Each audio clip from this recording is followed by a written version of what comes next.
What's up, you got Dana here, and this is my review of the Drake album Nothing Was the Same.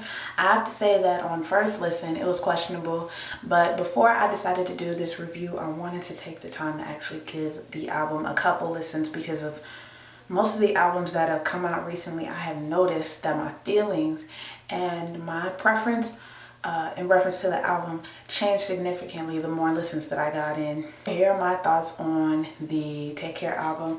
I gotta say that overall it was a good album. A lot of people have jumped to the conclusion of saying that the album is trash. It's nowhere near trash. It's a good album. There's no doubt about that. In my mind, I had expected more tracks, less singing, and more lyricism.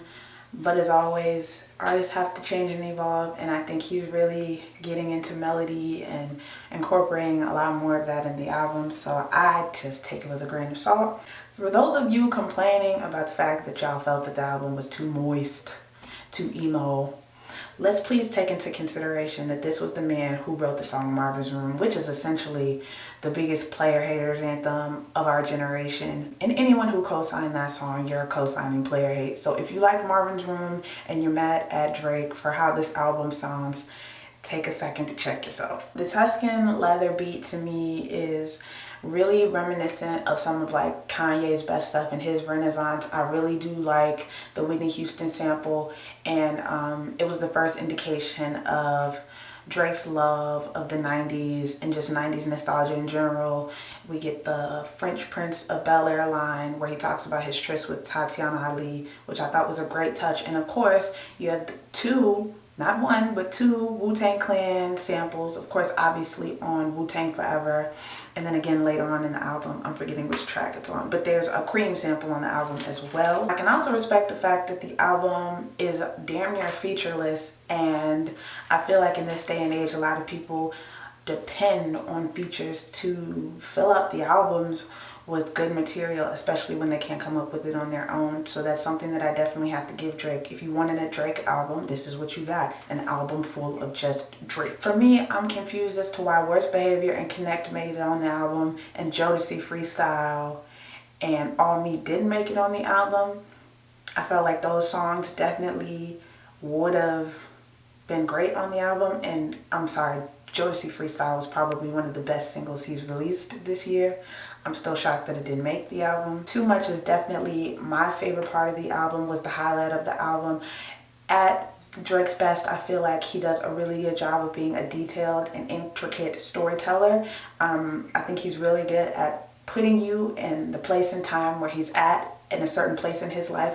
One thing that I can respect about Drake is a lot of the times he'll give you details. There's a line in the album where he talks about driving his Acura to the Degrassi set and things like that. These are details that people appreciate when listening to an album. They get a glimpse into a piece of your life, and I can respect that a lot. And it's a part of his life that he's not ashamed of, which I can respect. I can't really say the same thing for Miley Cyrus.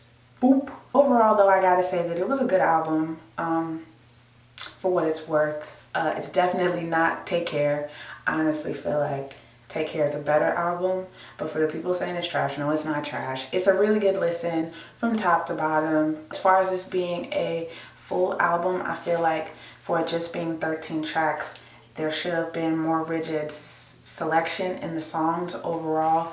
But I think as far as him telling his story, in reference to his feelings about Lil Wayne, their contentious relationship, as well as his contentious relationship with Nicki Minaj, his feeling of family complacency, his fear about his mother being a hermit and not wanting to get out even though she's sick.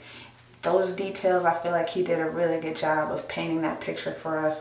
Of course, you know, talking about the hearts he's broken and the women who have broken his heart, he always does a really good job of. But overall, like I said, good album overall. If you haven't heard it, it's out everywhere. If you don't want to buy it, it's on Spotify. Go give the man some change by checking it out on Spotify. That is just, yeah, a quick review of the album. As always, thanks for watching. Let me know what your thoughts are of the album down in the comment section below. Like, favorite, and share this video, and subscribe for more reviews. I should have a battle review up either tomorrow or Monday. Stay tuned. Peace.